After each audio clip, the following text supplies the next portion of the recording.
Welcome to the Vine Resources Podcast Show with your host, David Lawrence. Welcome to another edition of the Vine Resources Podcast Show. Well, this week, my special guest is Oliver Schimek. Oliver is the CEO of a company called CrossLend. He's based in Berlin, Germany. Oliver, thanks for joining us. Thank you for having me. Oliver, well, let's get straight into it. Let's get started. So why don't you share with our listeners, tell us more about CrossLend. Of course. So CrossLend essentially is a company based in Berlin that builds technology and infrastructure around debt and loan transactions. So what does that mean actually? Well, if you have a portfolio of loans, for example, as a bank or a marketplace lender, then any transaction you want to do goes through phases. So you need to collect the data, have all the information available, and then somebody needs to analyze them and make a decision. And then the third step would be to settle the transaction, actually execute the transaction. Now, there's different applications for that, which we have built along the path of our company. So number one is as a cross-border marketplace in Europe, where we connect originators of loans, such as SME loans, such as consumer loans, mortgage loans, with investors on the other side of the marketplace. Typically, investors on our marketplace are banks and insurance companies and also pension funds. And why do they need to connect? Well, there's various reasons why banks need to originate loans to customers, but then do not have the resources on their balance sheet to take them onto the balance sheet. And on the other side, there are investors depending on fixed income assets. So there's a good opportunity, and it's a good idea to connect these two sides. There's no European infrastructure for that, so we built that part. And then the other application where we bring the technology that we built to good use is the internal solutions that we built for banks, because essentially one of our shareholders, for example, is Santander. And if you're a bank like Santander, then you would have the challenge to move assets from the balance sheet to either other balance sheets or outside of your group. So the industrialization of asset distribution is a big challenge. Actually, a couple of days ago, Santander announced in a press release that they're using their CrossLend technology. So now it's official for balance sheet relief. So this is then the internal use case, where again we provide technology around data onboarding, then the analysis of data, which is like everything from stress testing, from historic portfolio performance analytics, to also then of course simulation of potential future performance of portfolios and so on. So that's basically what CrossLend does. We're regulated in Germany and in Luxembourg, and help where we can on finding bridges between the investors and originators. I love the way you describe it as digital debt marketplace. I'm just curious, it's not as if most people wouldn't come up with this idea for this kind of business overnight. It's a really interesting market. I'm just curious, how did it all come about? I know a bit about your background, but maybe you can share with our listeners how did the idea originate? How did you bring it together? And what was that early time like back in, even 2013 and when you launched in 2014? I would love to tell you that the idea came overnight and that it was a straightforward path, but I think you would know that this is a lie. No, actually, we tried to tackle the problem from another direction first. So, I mean, it was very obvious that within the European economic area, you would have a lot of origination not happening, or a lot of borrowers not receiving loans, and on the other side, there's a lot of investment capital that would be available for funding. Now the question is, how do you bring those two together? And we started with a cross-border peer-to-peer lending idea. Well, the problem with that is that you're basically competing with banks, which like back in the old days sounded like something that's a good idea. Let's disrupt banking. In the meantime, we know that this is actually not such a good idea, because banks are the backbones of our industry. So let's not disrupt them. But instead, there's a lot of potential that with the right technology and the right degree of digitization, you can actually leverage from the banking world. So what we found is that the technology that we built around an innovative securitization setup and a lot of data analytics is actually put to a better use when being applied in a B2B model between institutions. And then we learned a lot how this can be used for balance sheet relief and digitizing back ends of banks. And I mean, if you think this through, then banks are in a very weak position to innovate. I mean, as a bank, you are by definition, by regulation, set up to be stable, and stability is sort of the opposite of innovation, because to innovate, you need to be able to fail. So we learned then that this bank partnership fintech model is actually the thing that's more likely to fly. So we pivoted, and in the meantime, have also two banks on our cap table, namely ABN AMRO and Santander. And we learned that the value leverage that we have in these organizations is just much higher than in a peer-to-peer model. So that's basically how this came about.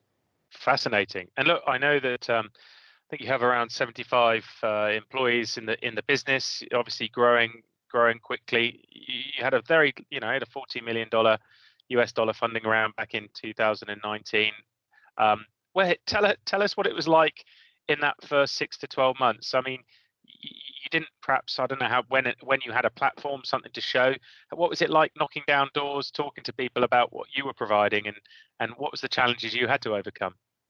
You mean in the very beginning? Yeah. Geez, there's like I can write a book about that. We're waiting for it. We're waiting for it. I mean, the first thing is that if you're trying to do something that really is happening across multiple challenges, so it's not just that you need to get your customer acquisition right, but actually here's a completely new model in the market, which has regulatory challenges, which has huge capital requirements in terms of working capital that you just need to set something like that up. So it's also a big risk for the investors that go in early. I mean, it's around technology, it's about sales, it's about regulation. So you can imagine that, also the people that you need in order to build that are professionals from the industry, from one of the industries that used to pay very good. So there's a lot of challenges around fundraising, around convincing people that actually this can happen. And then, you have probably 1,000 conversations until one sticks. And I think the people, or the number of people in the industry that really understand that the next generation of banking is not about making something that has been analog, now digitized, that's kind of boring. I mean, we've seen that in other industry. I mean, a newspaper was like an analog thing, and then you have a digitized version of the newspaper. But then something like Twitter comes up, and you see that this is a truly digital business. So there's a seamless integration of value into people's life, and that's something very different than just digitizing something. So understanding that the seamless integration of financial services into people's life is actually nothing that works with an app or with an online banking kind of thing, but this requires infrastructure in the back end to be able to offer services in the financial industry that are really something that we didn't think of today, or maybe we think of it, but we don't dare to dream of it. Finding those right people on the investor side, but also on the team side, that was the biggest challenge, because those are then people that really invest also personally in the relationship and into the product and the company. And that was the biggest challenge, to find those. Interesting. No, thanks. And I was just going to share a little insight. Obviously, we're doing this on video today, chatting about this for this podcast. But you've got a beautiful view out of your window there. Beautiful, beautiful trees, beautiful greenery.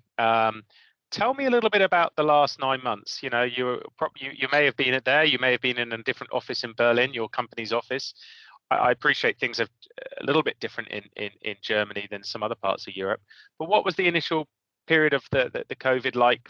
How did it impact you or your business, in your workforce and your team and the way they were working? Can you share some insight?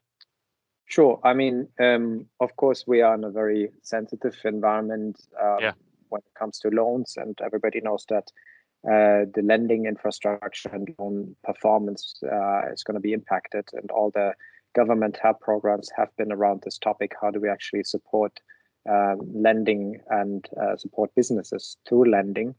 Of course, this had an impact on the business, and then suddenly something interesting happened, and a lot of opportunities arose. So some of them are around data analytics, because everybody now needs to understand what are the problems which might be hidden in the portfolios, and also how can we mobilize those.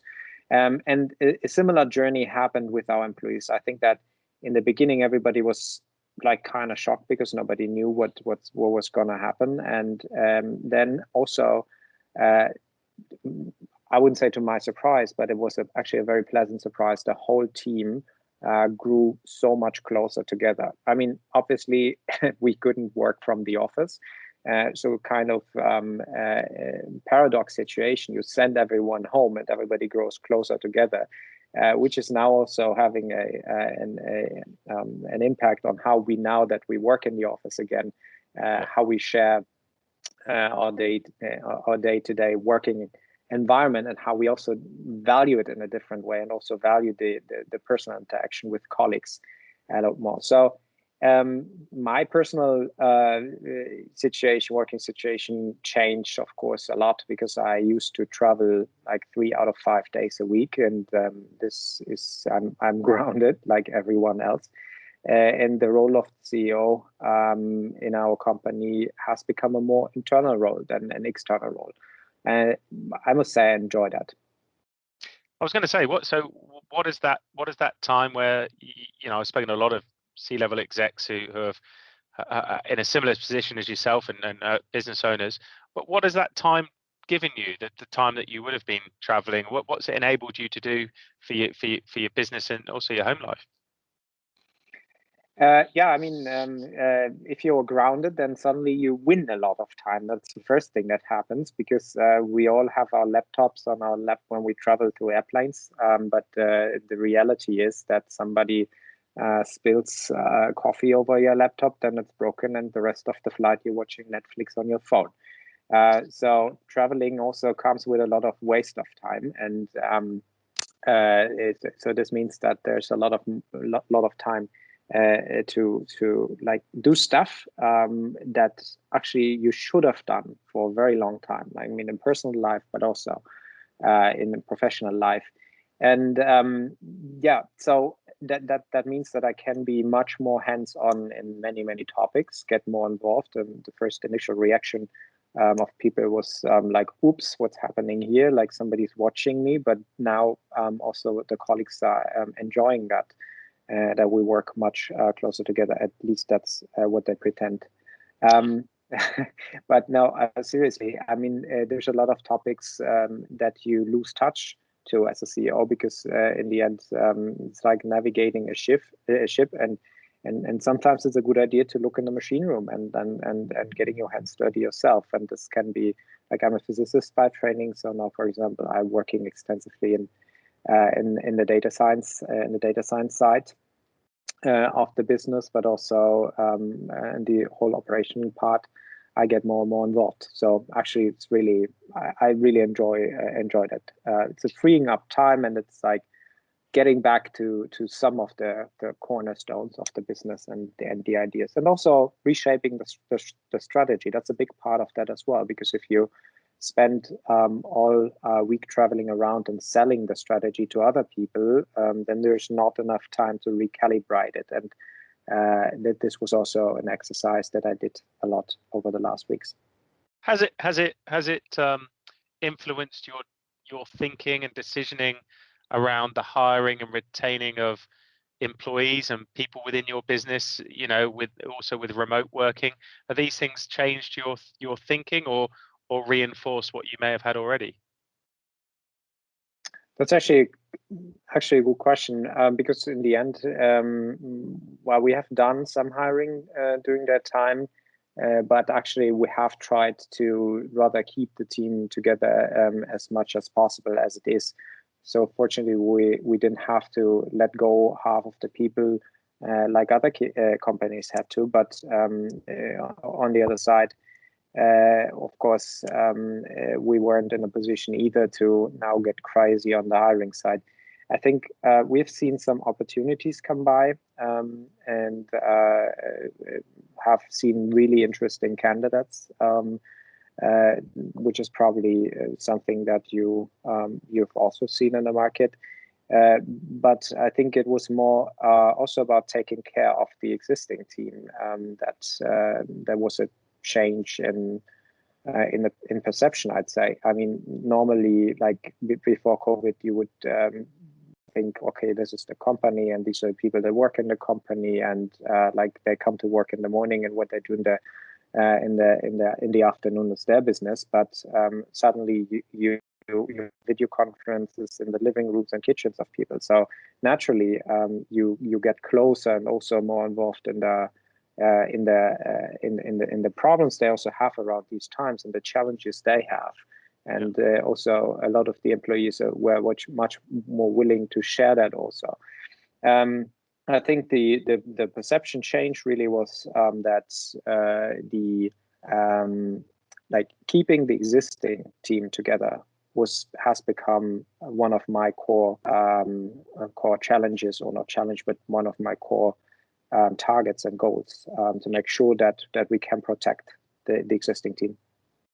Tell me a little bit about your share a story perhaps with your earlier life, maybe even from your childhood or teenage years. But is there something that you can share that influenced your work ethic in later life? What drives you forward? Is there anything that came from your past? A super psychological question, so I couldn't probably now give a very deep answer. But now actually, look, I grew up in an environment that embraced inclusion and versatility, and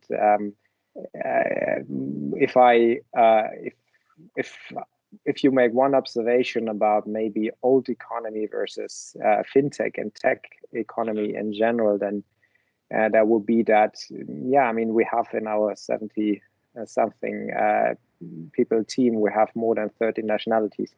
And this is not just people with different background and different origin, but this is actually people with different ideas and influence they bring into the whole product and the whole philosophy of the company. So I think this is the being open about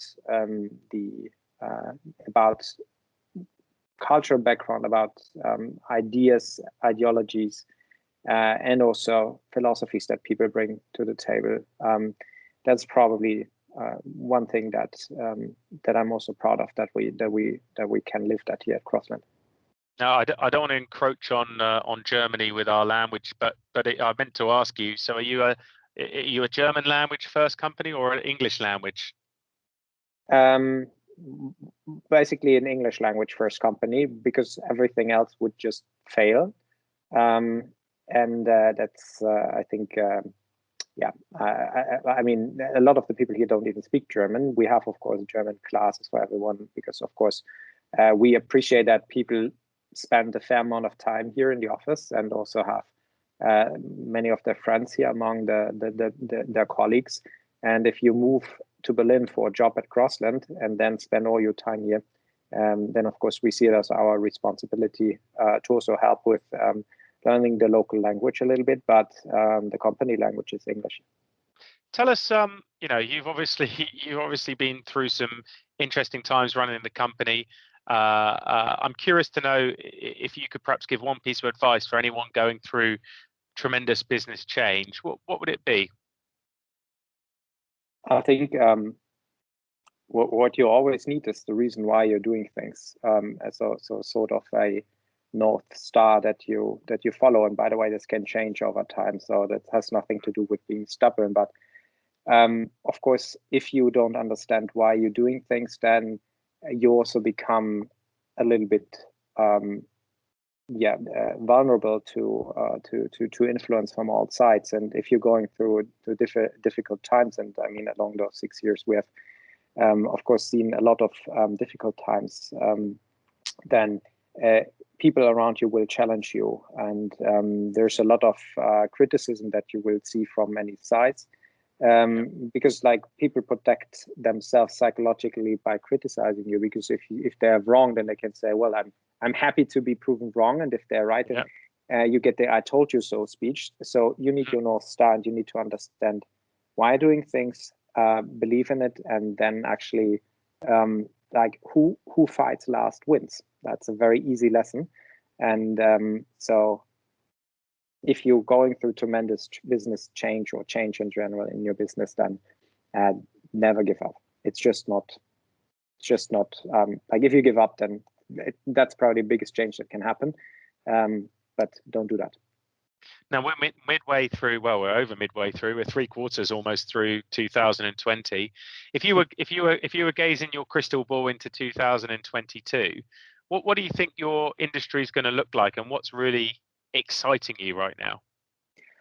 So I mean, the financial industry, super interesting to see. I mean, if you do a Google search for the boards of banks in Germany or elsewhere, then sometimes you scroll through those pictures and you see somebody with a photograph with somebody with a laptop or an iPad. So banking gets digital, right? So that's what's happening.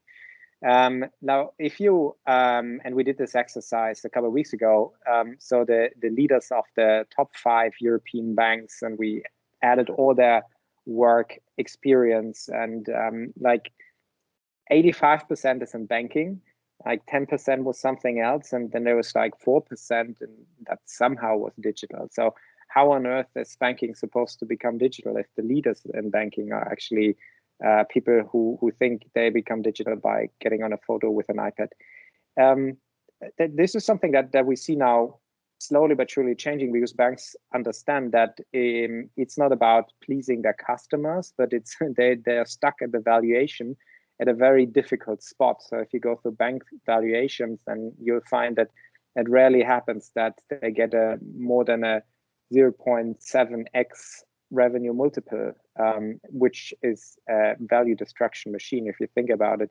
And also the future doesn't look much better when it comes to return on equities due to all the regulation that is now slowly but surely kicking in over the next years. So what banks have understood is that digitization is no longer a question about do we think this fits the color of our logo, but this is something about survival. It's a struggle of bringing up the own valuation to a point that makes you remain competitive at the capital markets. And this released interesting forces in banks as we see it. So you see all those digitization budgets growing like mushrooms. And the philosophy behind that is that think about a bank like Deutsche Bank, for example. So if Deutsche Bank would just like increase the revenue multiple by 0.1, that's a 2 billion increase of market value. So essentially what this means is that any investment you do in digitization that somehow lets the market perceive you a little bit more as a tech company pays for itself. And this is something that more and more banks start realizing now. Well, what I expect until the year 22 is a lot of investments and understanding and new initiatives around digitization of backends, because we've seen a lot on the front end. We've even seen new banks offering new products on the front end, like in a fairly digital way. What we've not seen is digitization of backends. And this is like really, really necessary, because all the technology that's happening in the machine room of a bank does not in any form support new types of business. So therefore, that's what I expect to be more focused on over the next couple of years. Oliver, brilliant. Thank you. who are you keen to connect with? Who are you interested in building relationships out in the marketplace? Oh, that would be like other companies that are either on the origination or investment side that have a young mindset. That doesn't mean that needs to be young companies. It means that that the idea of introducing value into people's life is something that they don't see as a burden, but rather than the philosophy they want to follow. And then, of course, people in banks that understand that this is going to happen now, and they face in their day-to-day battles internally probably a lot, because like innovation always means that also somebody's losing something. And in organizations like banks, where things have to go through many departments and be approved by many people, there will always be someone who blocks stuff. And I think that a lot of the people that drive or try to drive innovation in banks have made that experience. So be super eager to connect to those as well, because I think we've also seen a lot of cases where this worked well, and I would be happy to support. Brilliant. Now I'm going to just ask you one final question, and thanks so much for joining us today, Oliver. Who, if you're giving your 20-year-old self one piece of advice, just looking back, what would you say to yourself? I mean, be prepared that things take longer than you expect, and are more difficult than you think they are. But then again, ignore that fact and continue underestimating challenges, because this is a little bit a way to also balance the fear that you might have otherwise, and just do it. Brilliant. Oliver, thank you so much for joining us. Look, if people want to find out more about CrossLend, if they want to connect to you, reach out to you, what's the best way they can do that? I think the best way would be indeed via LinkedIn. Yeah. Just shoot me a message and I'll reply. I'm glad you didn't say Zing there, so that's good. No, I'm just joking. And obviously, anyone can check out your website at crosslend.com. And Oliver, thank you very much, and yeah, have a good rest of the year. Thank you very much. We really hope you enjoyed the podcast today. If you want to listen to more exclusive tips and life lessons from our guest, go to the resources page at vineresources.com.